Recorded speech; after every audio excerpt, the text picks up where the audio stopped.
Hello बच्चों, let's see this question. This question says find the angle of the intersection of the two curve. बच्चों angle of intersection निकालने के लिए पहले आपको इनका पॉइंट ऑफ इंटरसेक्शन निकालना होगा। तो आप मान लीजिए इसका पॉइंट ऑफ इंटरसेक्शन है x1 y1।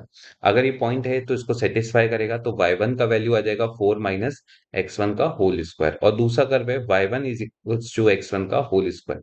इन दोनों को जैसे आप कंपेयर करेंगे 4 माइनस x1 का square is equals to x1 का होल स्क्वायर।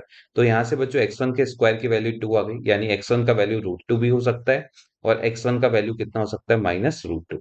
अब बच्चों अगर आप x1 को √2 रखते हैं तो y1 का वैल्यू आपके पास आ जाएगा 2 और इस केस में भी y1 का वैल्यू कितना आ जाएगा आपके पास 2।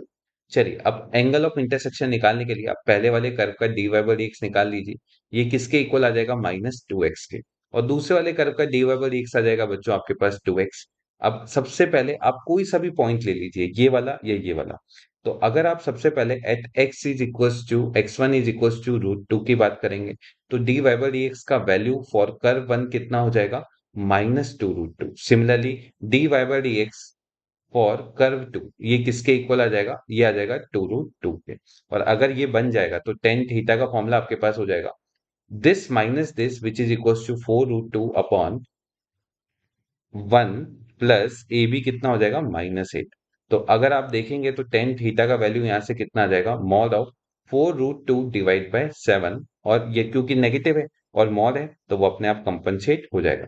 बच्चों इसी तरह अगर आप x इज इक्वल टू -1/√2 लेंगे तो बच्चों ये वैल्यू -2 √2 हो जाएगी और ये 2 √2 हो जाएगी, तो एंगल फिर भी सेम ही आएगा।